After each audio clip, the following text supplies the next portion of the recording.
The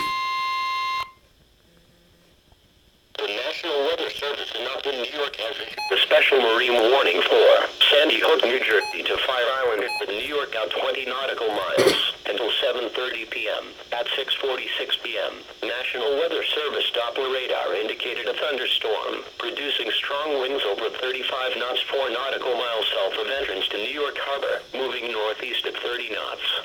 Mariners can expect gusty winds, high waves, dangerous lightning, and heavy rains. Boats should seek safe harbor immediately until this storm passes.